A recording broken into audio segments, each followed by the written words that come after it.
Hello, this is Azadeh Zabati. Welcome to Iran, the Untold Story Podcast, where I'm joined today by Ambassador Lincoln Bloomfield. Ambassador Bloomfield served as U.S. Assistant Secretary of State for Political Military Affairs and as Special Representative of the President and Secretary of State for Humanitarian Mine Action, and later President Envoy for Portable Air Defense Systems Threat Reduction. During his service in 5 U.S. administrations, serving 3 U.S. presidents, Ambassador Bloomfield served as Deputy Assistant Secretary of State for Near Eastern Affairs, Deputy Assistant to the Vice President for National Security Affairs, and Principal Deputy Assistant Secretary of State for International Security Affairs, a career devoted to defense and to foreign policy, working in the Pentagon, the White House, and also the State Department. Ambassador Bloomfield, thank you so much for joining me. Thank you so much. It's my honor to be here. Ambassador Bloomfield, you are the author of several publications, the subject of which is the MEK, that is Iran's principal opposition movement, the Mujahedin-e-Khalq. Before we move on to your books shortly, I wonder if you could perhaps provide our audience and listeners with an introduction as to how and when you were first introduced to the MEK. Well, thank you. I came from a family interested in foreign policy.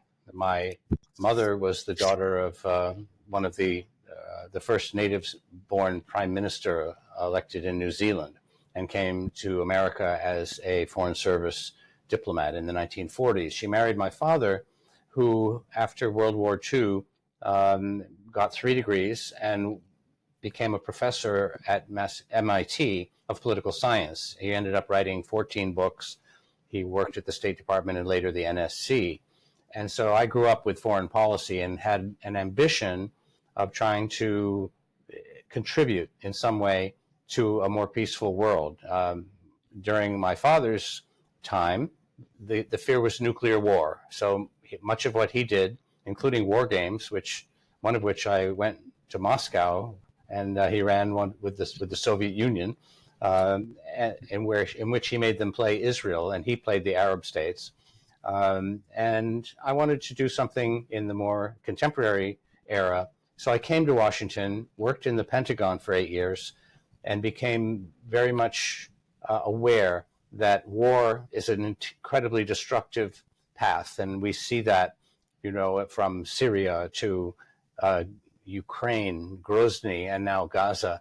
It is to be avoided, if at all possible, without loss of freedom. And of course, Iran, the people of Iran are suffering terribly. My career brought me in through the Middle East, both in government and out of government. I went all across the region. As a Deputy Assistant Secretary of State, I was in charge of North Africa, Syria, Lebanon, Jordan, and the one country with which I didn't get very much involved was Iran. Although I watched what happened, I was in the Pentagon when we shot down the passenger air jet with a U.S. warship by accident. I was standing with the Secretary of Defense when we apologized and offered to pay reparations. I went to Kuwait with the Assistant Secretary when Ayatollah Khomeini was mining the Persian Gulf, and we agreed with Kuwait to change the flags on their tankers to American flags so we could defend them. We sunk several Iranian ships in the late 1980s. And so Iran, I was the Lebanon desk officer in the Pentagon when the Marines were bombed in Beirut and the embassy twice. And so I saw this and I realized that Iran was behind all of this. So later on, working as a non-attorney consultant at a law firm in Washington, Iranian Americans from Northern California hired the law firm to try to get the MEK off the list of terrorist states. I was not willing to lobby for anyone. So I did some studying. I was the chairman of a think tank, the Stimson Center, and I surveyed all of the analysts and the think tanks. And what was amazing is they all said exactly the same thing about the MEK, word for word. They were a cult, they were Marxists, they were terrorists, they killed Americans in the 1970s, supported the hostage crisis, and should not, and are hated in Iran, and they fought on Iraq's side in the war. It goes on and on. And so I became intrigued. The law firm sent me to Paris in 2011, which was the 30th anniversary, if I have that right, of the fateful day, June 20, 1981, when Masoud Rajavi had called Iranians out in force in the streets to protest the growing fundamentalist crackdown by Ayatollah Khomeini in the Basij. And that was the day the regime thought they would be swept from power, as the Shah had been. And so they opened fire on everyone, and they began what two eminent professors have each called a reign of terror. And this went on, of course. Tens of thousands of MEK sympathizers were rounded up, put in jail. They were young people. In fact, they killed 13 and 14-year-olds. They imprisoned 16-year-olds simply for working a mimeograph machine, putting out the Mujahedin newsletter. These were crimes against God, according to Khomeini. And there's a story behind that. But what I wanted to do was to study who were these people. And so I started to read the books that had been put out by the NCRI. And when the representatives in Washington saw that there were colorful tabs on some of the pages, they said, oh, he's reading them. And so suddenly a lot more material arrived at my desk. And I just began studying it. And I became quite interested in their story. There were documents in there. There were letters from Congress, from senators, that didn't talk about terrorism at all. And so I became quite suspicious.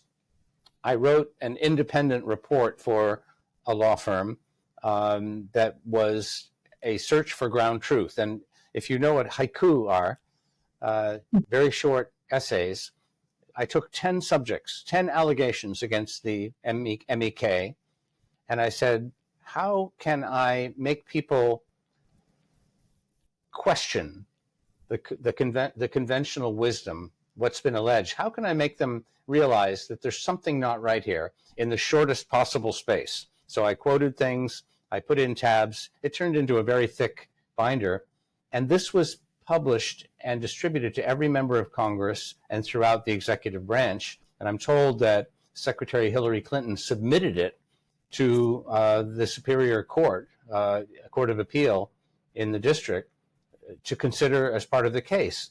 That may have been a bit subversive on her part, because I was undermining all of, or at least calling into question. I didn't have expertise, but I called into question with evidence. How can you say this when you look at this 1976 Washington Post article? How can you say this when here's the Tower report, the pages, because I have a copy, are right in front of you. You can't, how can you say that? And so the court, of course, pressured her and said, you'd better make a decision. And she kept asking the State Department, where's the evidence? And finally, I'm told, said, I'm not going to be embarrassed by the court, take them off the list. Those were her words. And so off they came. And I kept going. And this is what led to the book, the 2013 book about the Mujahedin. I wanted to put in bright red letters, MEK, Mujahedin-e-Khalq. That was deliberate. I wanted to rub it in people's face, to say, I'm not afraid to say MEK. Are you? And so it was a bit of a provocation. And what it said was, here's the evidence of 19 years in a row of terrorism reports. This is the only public document about the dossier. And look how it changes from one year to the next. It gets worse and worse and worse. How can that be 25 years after the fact? And so this is what motivated me to say, there's such an untold story here. These people are being completely misrepresented. And my primary concern, I'll be honest, as an American who served in our national security community, is that my colleagues in government are making decisions with wrong information. And they're making decisions about a powerful country that is developing nuclear weapons and is committing aggression around the world and terrorism. So my motivation, that became my cause to spend my own time, because I don't work for anyone on this, to investigate and to try to tell the story, but also to tell Washington, you need to understand this much better. And now we know, if I could go on, the latest sort of chapter is that we've revealed that there's so much propaganda and deception and disinformation put out by the regime that no wonder we had the wrong story. They've been deliberately promoting inside and outside Iran one set of narratives which are completely wrong. And now I'm trying to tell the story in my latest of why did they do this? What were they afraid of? And that will lead us to where is the Achilles heel? Where's the Achilles heel of this regime? Why are they so scared? Why are they doing all of these things? They're doing it out of vulnerability, fear, and weakness. And we need to understand that. And Ambassador, you mentioned the misrepresentations against the organization, which we'll come to shortly. But since you've mentioned the terrorist designation of the MEK in 1997 by the State Department, I wonder, and I know this is the subject of the book, the Mujahedin-e-Khalq, Shackled by a Twisted History, I wondered if you could explain to our listeners, in your opinion, how that designation came about, and also why was the organization designated? There's one aspect to that I'm still puzzled about, because American politicians prior to the designation, going back to the 1980s, respected Masoud Rajavi and corresponded with him. Edward Kennedy, the senator, John McCain, as a younger congressman who was seen as a human rights hero for surviving captivity in Vietnam and never surrendering to it.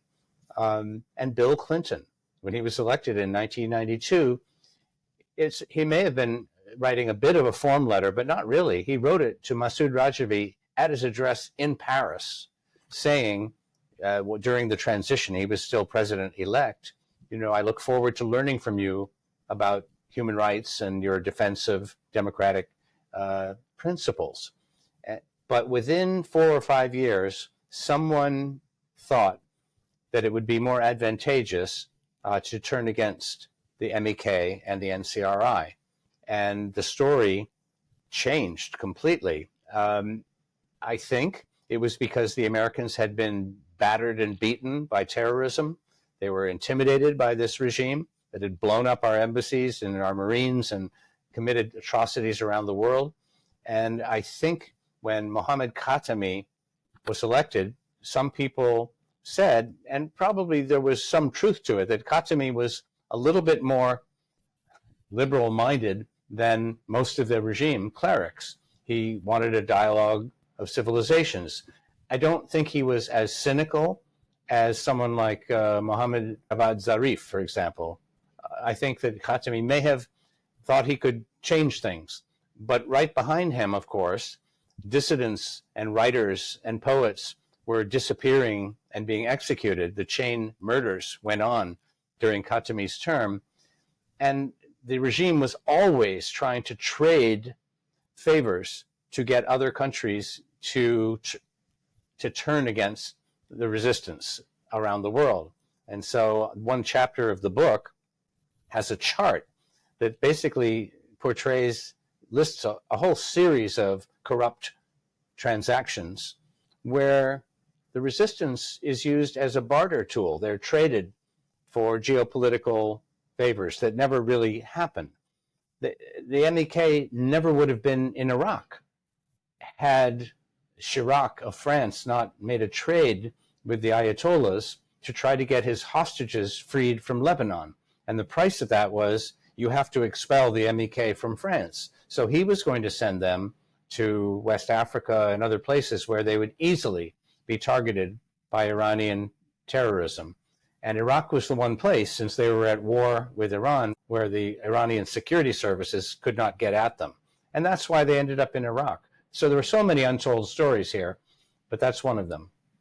And in your second publication, which was some 5 years later in 2019, The Ayatollahs and the MEK, Iran's Crumbling Influence Operation, during this book, you unravel and you debunk some of the Iranian regime's disinformation campaign against the MEK, and a lot of what you describe as deception and also falsehoods about the organization, the MEK. I wondered, Ambassador, if we could run through some of these allegations together and I could ask for your opinion. You mentioned Iraq, so let's start off with that one. The allegation that the MEK fought alongside Saddam Hussein's forces against the Iranians. Well, as many people will remember, Iraq invaded Iran in September of 1980, not too long after the revolution took place. And when that happened, MEK members raced to the front lines along with others and fought against the Iraqis. And some were captured by Saddam's forces. They were held as prisoners of war. Now, if there were any truth that the MEK, the NCRI were in some ways allies of Saddam Hussein, why did he keep their POWs imprisoned until 1989? So there's that. But secondly, we're talking about 1980. The MEK didn't even come to Iraq until July of 1986, years later. They didn't start acquiring weapons until after that, and the National Liberation Army that they put together was in 1987, and they only really performed one major operation, which was to try to march on Tehran, which was their purpose. By the way, I can't prove this, but the members of the NCRI say, we have all the receipts. We paid in cash for all of our weapons. In other words, they were not provided free by Saddam. Now, that's something they say, so I can't stand behind it, but that's what they say. By 1982, the middle of 1982, Iran had pushed all of the forces back out of Iran. There were no longer any Iraqi forces. And Masoud Rajavi in Paris tried to end the war by persuading Saddam Hussein's government to accept an end of belligerence, a withdrawal of all forces, an exchange of prisoners. And this was, I think, presented a couple of times to Ayatollah Khomeini, and he had no interest in ending the war. Why? Because, in fact, his ambition had nothing to do with the country we call Iran. His Shia kingdom extended beyond its borders. It was the Islamic world. He wanted to control the two great holy cities of southern Iraq, Najaf and Karbala. His slogan was from Karbala to Quds. What is Quds? Jerusalem. I could change subjects and talk about the Hamas attack against Israel last fall, but this was absolutely an extension of Ayatollah Khomeini's vision of trying to protect the honor of Islam's third holy mosque against the Jews. That's what the Al-Aqsa flood attack was, even last fall, and it prevented Saudi Arabia from normalizing with Israel, which would have put the three highest mosques of Islam out of reach of the revolution. I can talk about that, but so what I'm saying is that the backstory is a lot different. Khomeini was failing to control the Iran population, and so he extended the state of emergency, kept the war going, still not willing to give up on his dream of creating a religious authority over the Shia of Iraq and extending it further through the Levant toward Jerusalem. And he used it as an excuse for jailing, imprisoning, torturing, and executing people who didn't follow his orders, including all the sympathizers of the MEK. And so it was, I think, in part because of his weakness at home and illegitimacy and religious illegitimacy challenged by the Muslims of the MEK, which makes them the number one threat to his power. And that was his main concern. Never, not once, did the MEK and the National Liberation Army ever participate in any military operation with Iraq's forces, not once ever. And don't forget, the American military captured all of the hard drives of the Saddam Hussein government, and the Pentagon certainly knew that there had never been any MEK involvement against the Kurds or against the Shia, which we've heard for years.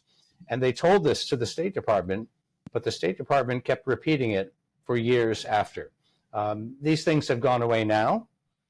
And frankly, one day historians will look at what Khomeini did before Iraq invaded, and they might conclude that Khomeini provoked that attack because he was attacking inside Iraq and calling for regime change against Saddam Hussein.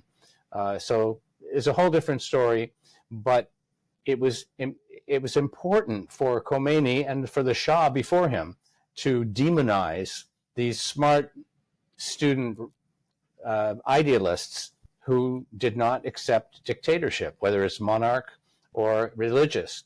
They wanted Iranians to control their own destiny, like other countries, through the ballot box. And so the Shah called them Marxists. Masoud Rajavi laughed about that to the Western journalists. He said if Mohammed or Jesus went against the Shah, he'd call them Marxists. He thought it was a joke.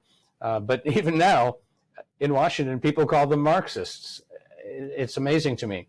But they also call them traitors, which is what Khomeini tried to do. He tried to turn nationalist pride against the MEK, claiming that they had fought against their own country, when the reality is they were trying to liberate their own people.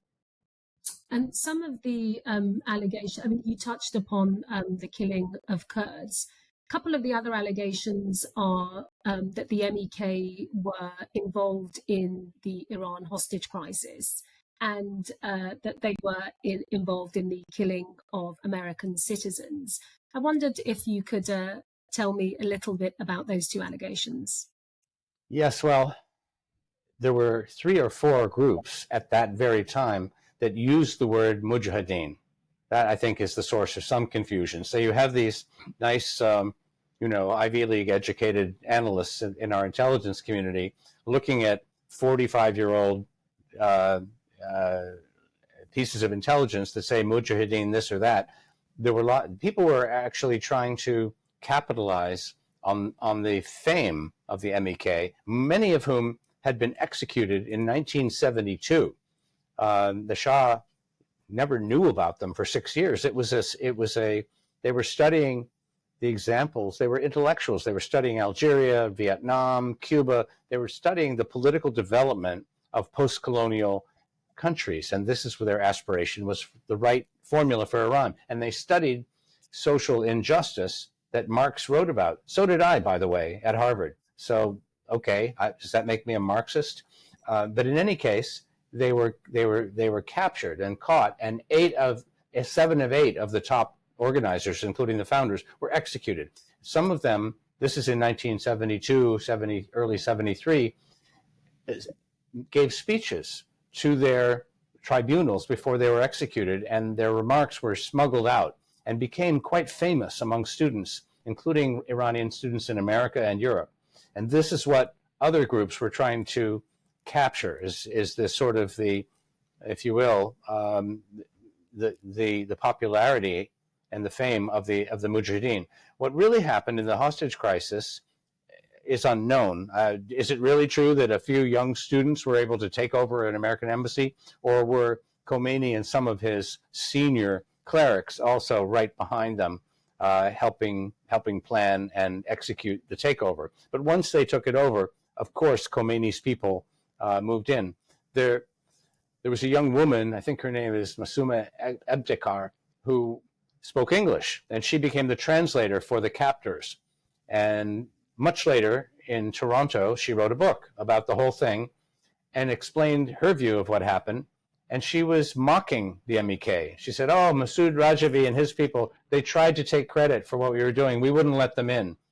We wouldn't let them have take any credit for this, because it was quite spectacular." I mean, I was an American.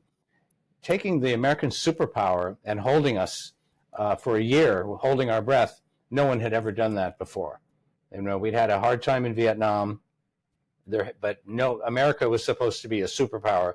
And this hostage crisis was extremely shocking and embarrassing to Americans. And so Khomeini took full credit for it. Some of the MEK were, of course, mad at America for supporting the Shah and spending all the money on weapons.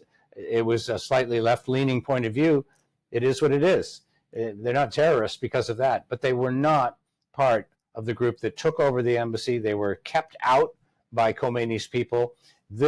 Their hero politically was Mossadegh, but also the prime minister, Bazargan, Mehdi Bazargan, was in the same kind of nationalist, pro-democracy line of politics as Mossadegh and the MEK. He resigned immediately after the embassy takeover, and so did his government. And I've been told that Masoud Rajavi and Bazargan traveled together to Mossadegh's hometown and visited his grave. And you see Mossadegh's picture at Ashraf 3 on the wall. So I don't think the West understands that at all. They don't realize that these are idealistic people who want popular sovereignty. But the myth that they were behind the embassy takeover or the killings of Americans has been fully debunked. They were not. And by the way, American intelligence and law enforcement people have gone one by one and interrogated every member who was in Iraq and found nothing in their background ever. And the same thing happened with the French investigation for 8 years, where the magistrate concluded in 2011 that at no time had the MEK ever targeted a civilian. There were 20 years of armed resistance against the regime, which they called legitimate resistance against tyranny. But they said that there had never been any terrorism at any time by anyone in the MEK. So this has been looked at by the British, the EU, the Americans. It's over and over and over again. And going back to, if I may, when they were designated in 1997, the FBI was not consulted. And if you don't believe me, talk to the FBI director at the time, who will tell you they were never consulted. And then you can talk to the former Secretary of Homeland Security or former counterterrorism coordinator, CIA directors. I'm naming specific people who were in office during the 15 years of the terrorism designation. Not once, ever, did any of them see any piece of information or intelligence that would suggest that the MEK or NCRI were involved in terrorism. So it was never based on terrorism data. And two final allegations before I move on. One, that the MEK is a cult, and the other, not so much an allegation, but an opinion, that it's an organization that has no support and therefore are insignificant to what's happening in Iran. Well, thank you. Those are two things which one has heard a lot, particularly from analysts of Iran in the West. And we can talk about whether they are speaking truly independently. But the cult allegation is a little bit embarrassing, first of all, not for the MEK, but for the people who listen to that and believe it. If there were any evidence or any dossier or any action that the NCRI or MEK had ever done that was offensive, that would be the focus. But there isn't. And so now let's try to demonize them as people and socially, saying the things they do behind closed doors are strange. Well, I think it's one of the Canadian newspapers, from memory I won't name it, published a huge spread that said, all of Saddam Hussein's WMD and missiles are hidden under Camp Ashraf in Iraq by the MEK. Of course, you can't find that on the web. They're so embarrassed. It was entirely placed by agents of influence. But this is the kind of thing that is associated with the group. But more specifically, the people who talk about life inside, whether it's Camp Ashraf in Iraq, Camp Liberty in Iraq, Ashraf 3, the ex-MEK people who have been interviewed by the New York Times, the BBC, and others, always seem to turn up under investigation by Western governments as agents of the Ministry of Intelligence and Security of Iran. It's uncanny how that happens. The Albanian SPAC has rolled up the same people who were profiled in the New York Times, sitting at a cafe in Tirana after leaving the MEK. Well, that cafe was the meeting spot. If they wanted to leave Ashraf 3, why were they still in Tirana? And the answer is they were on the payroll of Iranian intelligence, paid to tell these stories. So then we go back several years, and there was quite a famous set of accusations by Human Rights Watch, you may recall, when the MEK was still in Iraq in Camp Ashraf. And they interviewed 22 people who had left the MEK, and they all had these kinds of stories. It was socially, unsavory, and they were brainwashed, and they had no free will. And so it turns out they interviewed them by telephone. They never saw them, and they printed a report. And this is when American military officers who were regularly in and out of Camp Ashraf took great umbrage at this, because it made it seem that they were not noticing human rights abuses under their responsibility. So letters were written against Human Rights Watch, and then Human Rights Watch tried to say, well, maybe after a certain point it ended. So then I found some UN reports where UN agencies visited Camp Ashraf soon before, and they didn't see anything wrong. So then the window in which these alleged cult activities could have really occurred got thinner and thinner. And frankly, we now know that this is very much a standard ploy by the Ministry of Intelligence to call these people a cult. I went to Camp Ashraf, to Ashraf 3 a few years ago, and I had dinner one night with only women, with nobody I knew. They were all women, and they were just exchanging stories. I think I was with the former commandant of the Marine Corps. And then we went out under the stars, and we walked around to see some of the projects that they had built. And one-on-one under the stars with no one around, these smart, articulate young women told me their life stories. You know, they had a life. They were professionals. They had families, not always their own raising a family, but they came out of commitment to what had happened to their relatives who were put in jail, tortured, executed, and they felt duty bound to pledge their commitment to try to right the wrong in Iran. They were not brainwashed. And I gave a speech off the cuff. It wasn't the most smooth speech ever, but I said, you're not a cult. I announced it from the podium at Ashraf 3 that this is over. This allegation is gone. I've talked to these people. You know, if there are some other people, obviously some people who survived the 1988 torture and massacre, there are people who are psychologically probably harmed by Iranian torture. That's not the same as being a cult.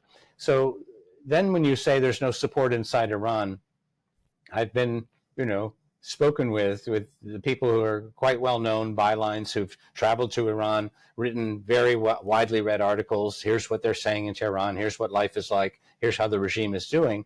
And they've confronted me and said, look, I've been to Iran 57 times, and not one person says anything good about the MEK. Well, if they do, just by the way, under the criminal code that is strictly enforced, you face imprisonment, torture, execution, or amputation, or exile. That's the law, and they do enforce it. They've enforced it to tens of thousands of people. So what would you do if you were an Iranian citizen? Why would you tell some Western correspondent, oh, I really secretly like the MEK, and then they go off because they're journalists and repeat it, and now people knock on your door and you're off to jail and they never see you again. So of course they do this, but they also control the media. The Revolutionary Guards have their own little Hollywood. They have TV studios, they have movie making. They were very offended by the movie about the hostage rescue. But nevertheless, they do not allow much reporting. People, of course, can try to get on private networks with the internet and see what's going on around the world. I hope that this interview somehow creeps into Iran too. But the regime is trying to control what people hear. And, I remember a reporter going to Libya when Gaddafi was still there, just for a week. before the NATO operation where Gaddafi died. And he said, I've been here for 1 week, and the propaganda that's pro-Gaddafi is just day and night, with pictures on the buildings. He said, after a while, you just start repeating it in your own mind. And that's just 1 week. So try to imagine 45 years of being told that the MEK are warring against God, traitors, a cult, killed Americans, Marxists, don't trust them at all.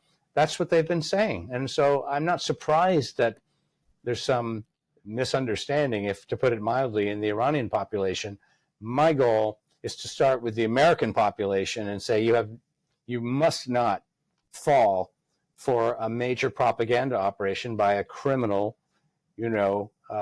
dictatorship that is 100% against American security interests. And the misinformation and the disinformation that we've spoken about, and the allegations that we have been through, you place the blame on Iran's Ministry of Intelligence and Security. And to me, it strikes me that they've been incredibly successful and very effective.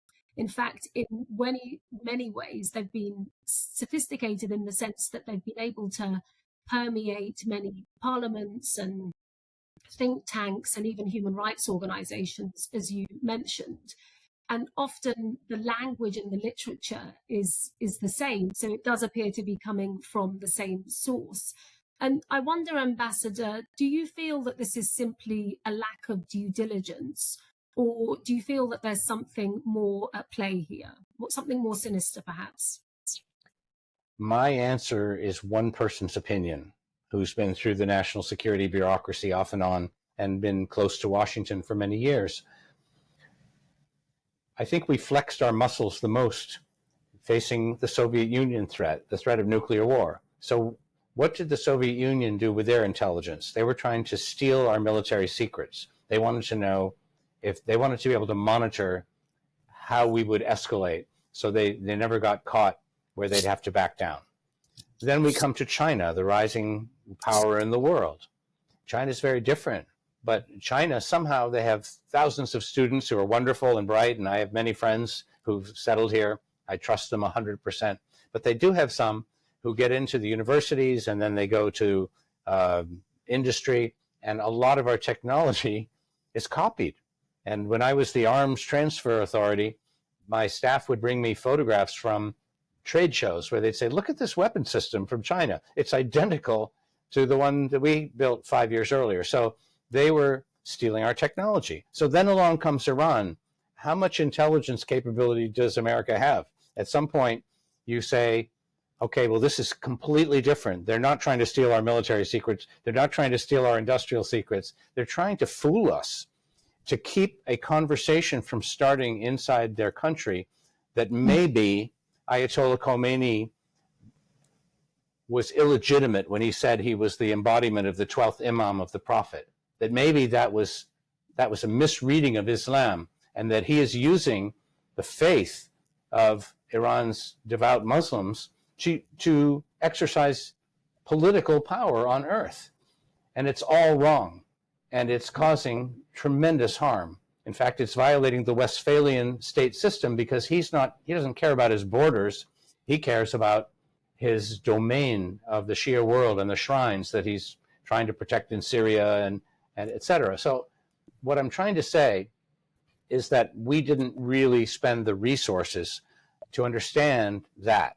That's been my mission, just as one person who's no great expert, but to try to get to the bottom of what should we be thinking when we look at that regime. How are they staying in power? What's the problem there? Why can't the population support them, which they obviously don't? The women all hate them, and the men are the next target. And then we should be focusing on the young men, because once they walk away, there is no regime. So I think we're moving closer all the time. But back to the question of, when we do focus on Iran, what do they throw in front of our nose? What's the lure? It's the nuclear program.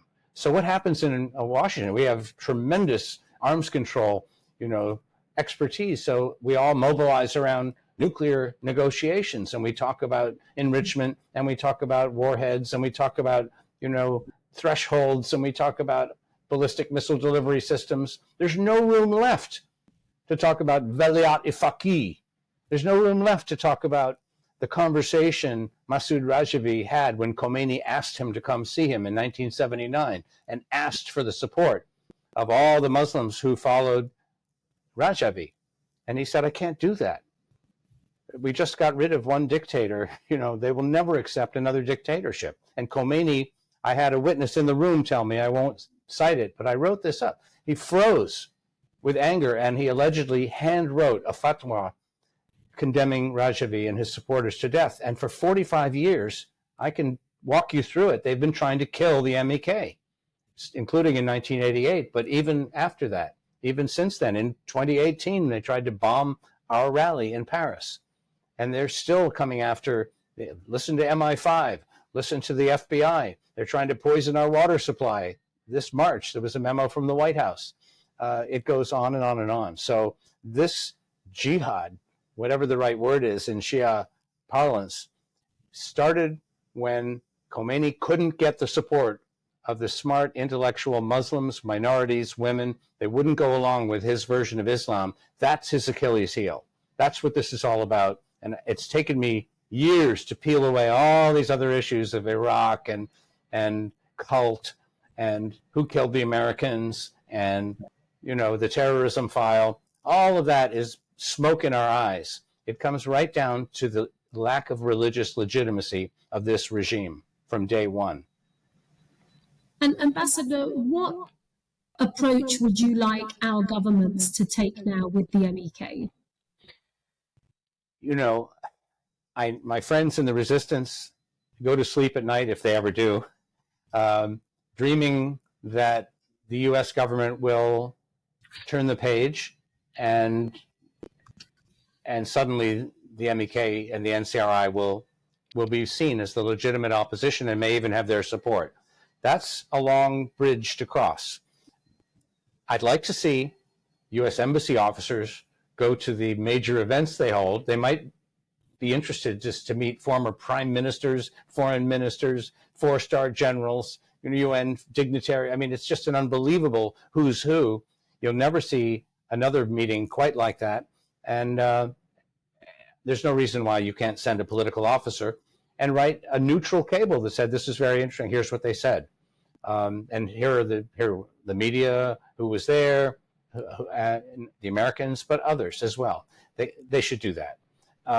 They know that as soon as they mention the MEK and NCRI positively, as soon as they have official meetings with them, this to the regime is almost an act of war. Because I come back to my analysis, 50% or more of the effort that the regime has put out, whether it's terrorist effort, assassinations, propaganda, deploying missiles and whatnot, all of this is to give the appearance that the revolution is still alive and we're heading for Quds, we're going to reach Jerusalem. That's to keep the true believers believing. And the rest of it is to suppress people who are causing trouble and to go after the people who understand the whole thing and can point the finger at them and say, this is all not real. This is not real Islam. You're just corruptly using power and you don't know which way to turn. So we need to invite the population to push you out and finally allow the people of Iran to sort out their own affairs democratically. So what would I like the U.S. to do? What they need to do first, quite frankly, is to put out the fire that Iran started when they sent Hamas to blow up southern Israel. It had nothing to do with Palestinian grievances. It has turned into a very tragic Palestinian issue, which requires our attention, but that's not what caused it. What caused it was they could not afford to have Saudi Arabia aligned with Israel, because then the nuclear program couldn't scare anyone in the Gulf. You'd have Israel as your close friend and partner, and moreover, the three holiest mosques of Islam would all be clearly beyond the reach of anything coming out of Tehran, and the revolution would be ended. They've lost the women, they'd lose the men, it would be over. And so I think the U.S. needs to stop the weapons flow that comes from the Revolutionary Guards toward Yemen and Sinai. Make sure there's no more weapons that can reach Gaza. They need to warn the Iranians that one more hostage, and you won't be able to get your oil out of the Gulf, because they not only took our hostages, which were traded last year, but they took a Swedish hostage to try to overturn the verdict against Hamid Nouri, who was guilty of war crimes and the 1988 massacre. They took a Belgian hostage, who was Van de Castile, who was a refugee aid worker in Iran, and traded him to the Belgian government to free their spy, Assadi, who was planning to bomb the rally in Paris, a mass casualty event. So these are hostage takers. That's what they do. We need to stop that. And I think we need possibly to study their foreign ministry, look at how many Quds Force brigadiers are actually pretending to be ambassadors, and probably look how they abused diplomatic privilege. The Belgian court wrote a report that said they transported a very powerful bomb from Iran to Vienna on a commercial airline. Well, that must mean it was under diplomatic cover, which means we should probably close their embassies, just close them, and not just put the IRGC on the terrorism list, but close the embassies, deny them this outlet, let them be represented by the Swiss or somebody else, and then we should go after their human rights abuses. Raisi died in a helicopter crash. He was on the way to being prosecuted for crimes against humanity. The chief British law investigator who studied this 1988 massacre of up to 30,000 political prisoners compared it to Srebrenica and the Bataan Death March. So clearly, this was a high crime by international law standards with no statute of limitations. So Khamenei, the supreme leader, is the same. And finally, what I would do is have much more robust information operations, if you will. They'd be true, but we need to, why don't we point out the illegitimacy of this regime? I mean, Khamenei should never have been supreme leader. It was supposed to be the Grand Marja of Iran, Montazeri, who had the morality to oppose the executions in 1988, and Khomeini accused him of paving the way for the MEK to take over the country and pushed him aside. Khamenei was a cleric, but not a very senior cleric. And now, with Raisi gone, people are saying maybe he'll bring his son to succeed him as supreme leader of Iran. Well, excuse me, that looks a whole lot like the Pahlavi dynasty, dressed up in clerical clothes. I don't think the Iranian people are happy with their experience under either the monarchy or the clerics. And so you can see that this revolution is not thriving at all, and we can certainly accelerate its demise. And Ambassador, you mentioned the Pahlavi dynasty, that is Iran's last Shah. The MEK's history, in fact, began in the mid-1960s as a group of intellectuals who had formed to oppose the dictatorship of the Shah. I wondered if you could tell me, or tell our listeners, what life was like for Iranians under the dictatorship of the Shah, and also what you know of Notorious Savak. Well, I don't really know what life was like. You know, it's both, you have to imagine a different time technologically. There were no cell phones, there was no internet, there was not much television. So it was a different time altogether. And the world was different because people would get their news through one or two sources. You know, a big newspaper, a radio broadcast, a nightly news broadcast that came on at a certain hour. That was what the world was like. It's so different now. It's very hard to put yourself back then. But in that period, a number of countries were ruled essentially by people who were controlled heavily by European power. And this had gone on for centuries. The colonial era had not ended. So it had, with the Ottoman Empire fell in Turkey. You know, there were revolutions in, Mexico in 1820. I mean, all through the 1800s and 1900s, one or another colonial regime fell. And I think the students were looking at Iran as an extremely advanced society, saying, why are we living under a corrupt, weak regime that really has no capacity to understand all of the ethnic groups in Iran, or to manage the affairs of a dynamic country that wants to industrialize and compete. So I think they were quite idealistic. They were probably increasingly angry as time went on, and the Shah, as he grew older and was challenged when he did the land reform in 1963, in many ways there was no one left to be angry at except the Shah, because you could at least blame the clerics or other intermediaries before the reform. But now the Shah controlled these things and was spending money lavishly. He was going to have this 2,500 year celebration and spend a fortune celebrating himself. And this was, I think, the students had been very quiet, but there were also leftist students who were much more, I think, extremists, who were connected to radical groups around the world.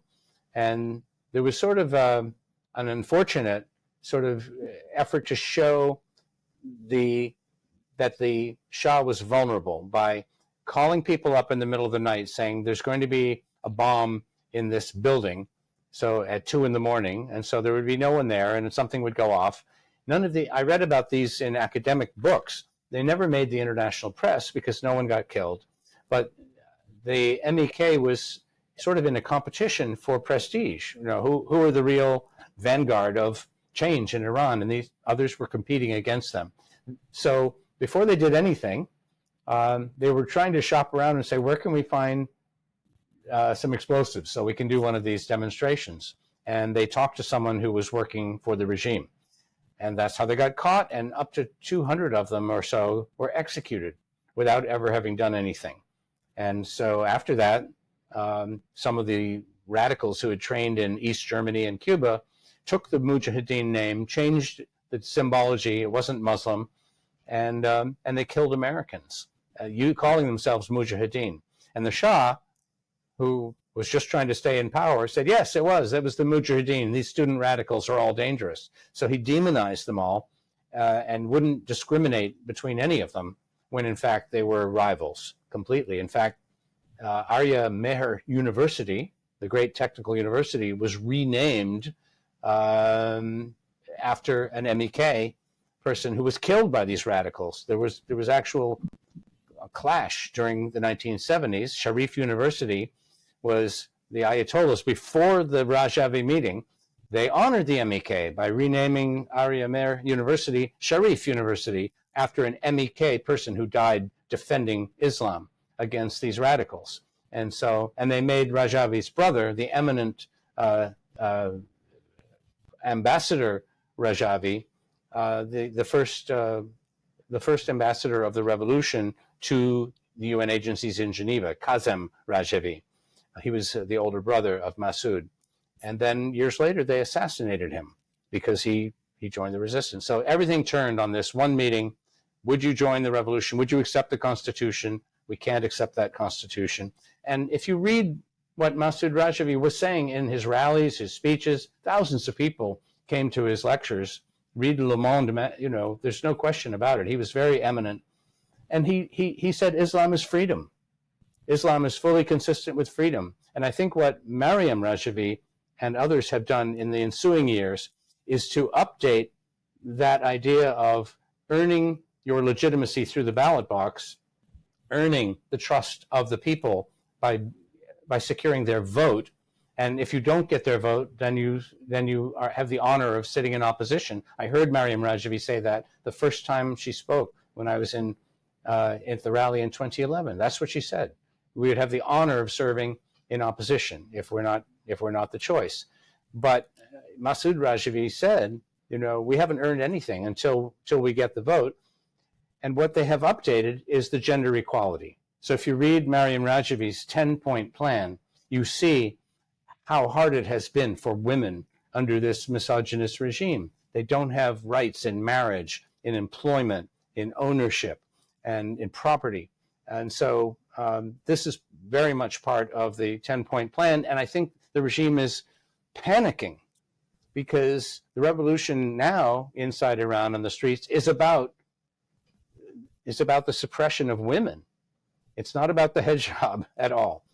And when you look at this question of moderates versus radicals, I mean, Hassan Rouhani's first job after Khomeini came to Iran was to go into the Department of the Army and force women to wear the hijab. So he's not exactly, the right person to talk about a more moderate Iran. They're all the same. And yes, Raisi executed more people than Rouhani, but Rouhani was executing more people per capita than anyone in the world. So no, however you look at this, the regime are all the same, and they're weak, and they're not governing well. I haven't mentioned economics, but the rial is the weakest currency in the world against the US dollar. You can look it up. They've lost half its value in the last decade. Half of Iranians live below the poverty line, and yet there are dozens of boatloads of weapons and missiles and drones and warheads and explosives and cash being shipped over land toward Hezbollah and the 8 militias in Iraq, and by sea toward the Houthis in Yemen, and ultimately to the Hamas and the Palestinian Islamic Jihad in the tunnels under Gaza. So they don't care about the people, and I don't think the people care about them. And this is what the world needs to recognize and mobilize and do something about. I'd like to move on to Mrs. Rajavi and the 10-point plan next. But before I do, Ambassador, the son of Iran's former dictator, the Shah, has aspirations of wearing a crown in a future Iran. What are your thoughts on a return of the monarchy to Iran? I feel it's hard to feel pity for someone who was given everything and then finds himself without any platform or any meaning, and has this title attached to him. I was reading one of my grandfathers was a industrialist who trained vocational workers in the 1920s, and I came across a quote that said, I feel sorry for rich kids because they never know what it means to work for anything. They don't try as hard. They come out soft. They don't have the same qualities as people who had to learn by doing. It was just an interesting quote. He said to a women's luncheon in 1920 in Boston. But I know there are very strong views about Reza Pahlavi. He left with a lot of money. His family did. They say they gave a lot of it back. There was still, even if all he took then was $40 million, in inflationary terms, that translates to $2.4 billion in 2024 currency. And I don't know. I'm more disappointed, I think, when I see him on a podium at the Munich Security Conference. And there are other people who, for their own reasons, they're not MEK and CRI, but it's funny how they all have the same disdain, I think, for the regime, but spend more time throwing elbows at each other.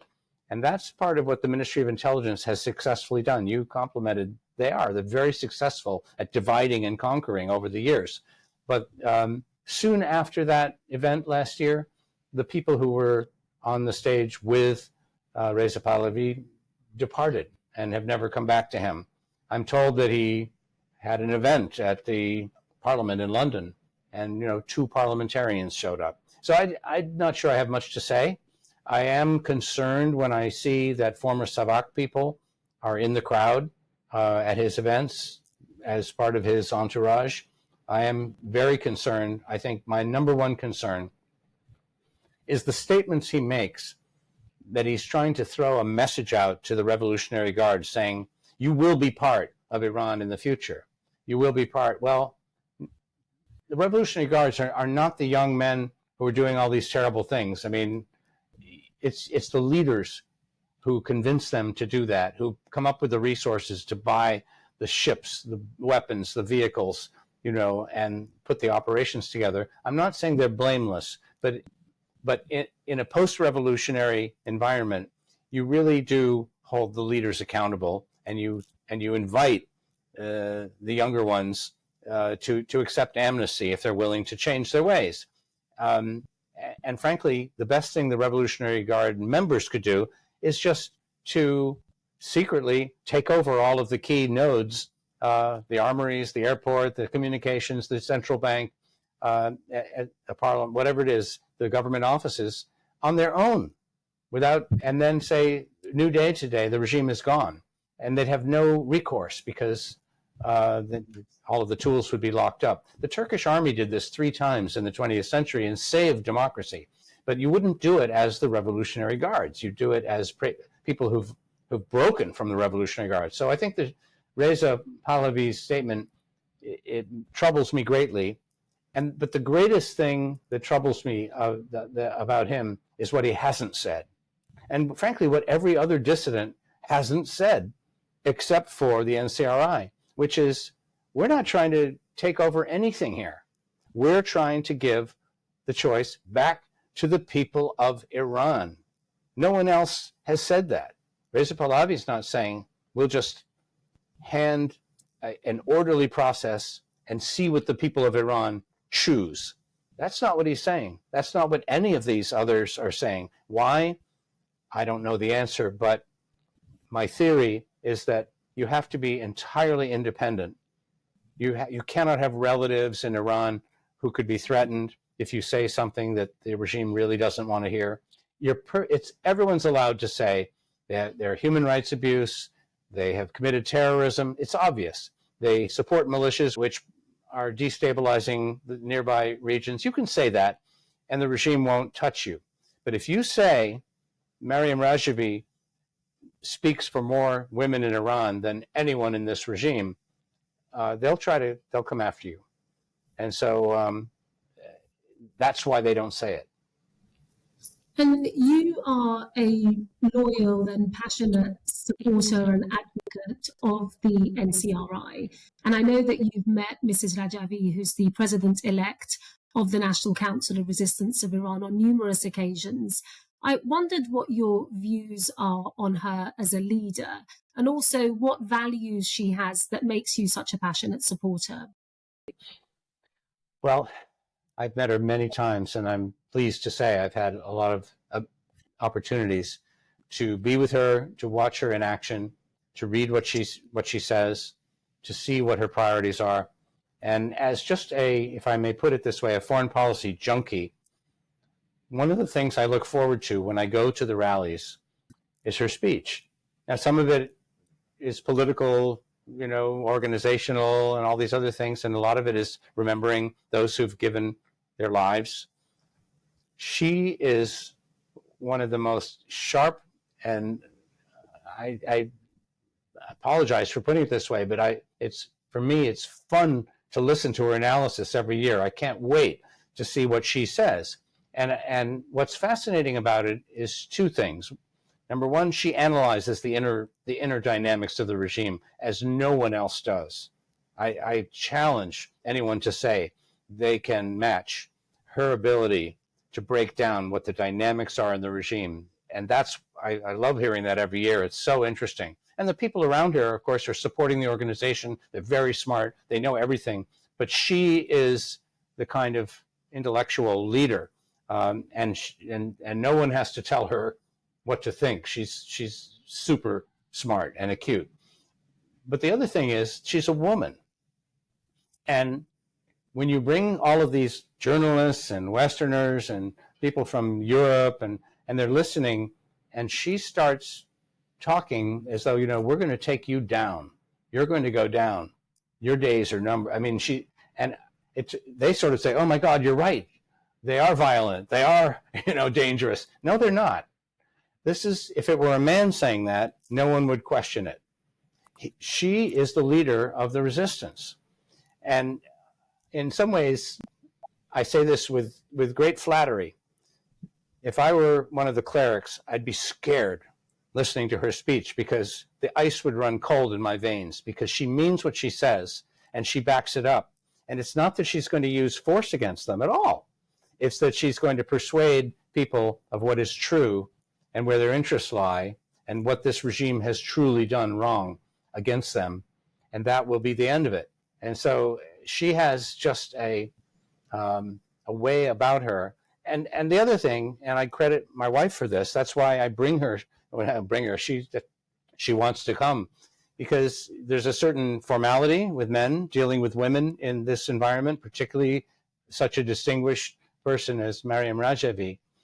My wife is a girl, and when they connect, it's different. And so the first time we went, I kept asking my wife, look what they say about her. And afterwards she said, no, she's all real. She's genuine. And then I met her daughter. I mean, I got to know much more about her situation. One sister was killed in the jails by the Shah. Another died 8 months pregnant by the mullahs in prison. I mean, she ran for office and was denied office, but got 250,000 votes after the revolution. This is someone who's paid a lot of dues. She's well educated. She comes from a very notable family. And so I just find her to be a compelling figure. And by the way, if you look at the list, so do over 100 former heads of government, parliamentary majorities around the world. The NCRI has finally broken through. As this propaganda has dissipated, the tide has turned, and much of the world, although not the official governments, but everyone else, is starting to say, this is by far the most legitimate, honest, straightforward, nonviolent effort, and there really is an organized resistance to this regime, and they probably have enormous support inside Iran. You will never know until the guns and the jails of the clerics are no longer operating. And you are also an advocate of Mrs. Rajavi's roadmap for a future Iran, the 10-point plan. Why do you give your name to supporting this initiative? Well, I think what I find most compelling is the idea that it's not a power grab. It's not we're not saying, it's not like a political campaign in America where we say, this person should be president. I know some people passionately believe that for Mrs. Rajavi. But what she says is that Iran deserves to be free of dictatorship and to have an orderly process in order to choose their own leadership. And Masoud Rajavi said the same thing. It was never about promoting himself as the leader instead of Ayatollah Khomeini or the Shah. It was never that. And so it really is, this is what makes the sacrifice of all of these aspirational young intellectuals who lost their lives before the age of 25, many of them, some of them much younger.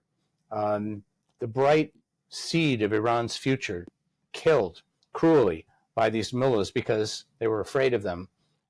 This is what makes their sacrifice meaningful. They're not doing it for a person to empower somebody.